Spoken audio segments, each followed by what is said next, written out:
ಪ್ರಜಾಪ್ರಭುತ್ವ ವ್ಯವಸ್ಥೆ ಜೊತೆಗೆ ನಮ್ಮ ಭಾರತದಲ್ಲಿ ಸಂವಿಧಾನ ಬಂದಿರುವಂತಹ ವಿಚಾರಕ್ಕೆ ಸಂಬಂಧಪಟ್ಟಂತೆ ಅದಕ್ಕೆ ಎಷ್ಟು ಸ್ಟ್ರಗಲನ್ನು ಪಟ್ವಿ ನಾವು.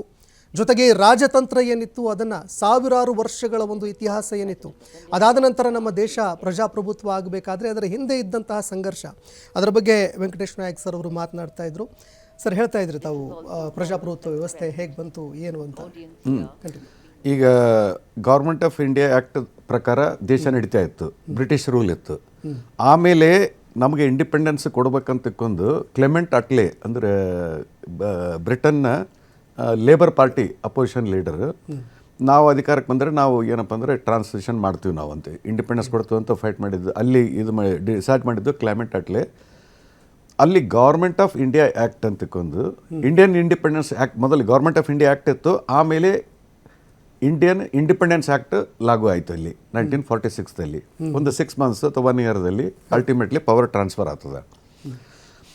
ಅದಾದ ನಂತರ ಅಂಟಿಲ್ ಕಾನ್ಸ್ಟಿಟ್ಯೂಷನ್ ತಯಾರಾಗುವವರೆಗೂ ಏನಪ್ಪ ಅಂದರೆ ಈ ಗೌರ್ಮೆಂಟ್ ಆಫ್ ಇಂಡಿಯಾ ಆ್ಯಕ್ಟದ ಪ್ರಕಾರನೇ ನಡಿಬೇಕು ನೀವು. ಅಂದರೆ ಲಾರ್ಡ್ ಮೌಂಟ್ ಬ್ಯಾಟನ್ ಇರ್ತಾನೆ, still the head of the state is queen or king.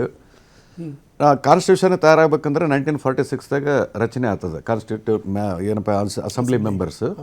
ಅದರಲ್ಲಿ ಮಹತ್ವ ಅಂತ ಎಲ್ಲರಿಗೂ ದೇಶಕ್ಕೆ ಗೊತ್ತಿದ್ದಂದ್ರೆ B.R. Ambedkar drafting committee chairman, ಮತ್ತು B.N. ರಾವ್ ಅಂತ ಇದ್ದರು, ಅಡ್ವೈಸರ್ ಇದ್ದರು ಅವರು. ಅಂದರೆ ಭಾಳ ವಿದ್ವಾನ್ ಆದ್ಮಿ B.N. ರಾವ್. ಆ B.N. ರಾವ್ ಲೇಟರ್ ಏನಂತಂದರೆ ಮಯನ್ಮಾರದ ಕಾನ್ಸ್ಟಿಟ್ಯೂಷನ್ ಬರೆದವರು B.N. ರಾವ್.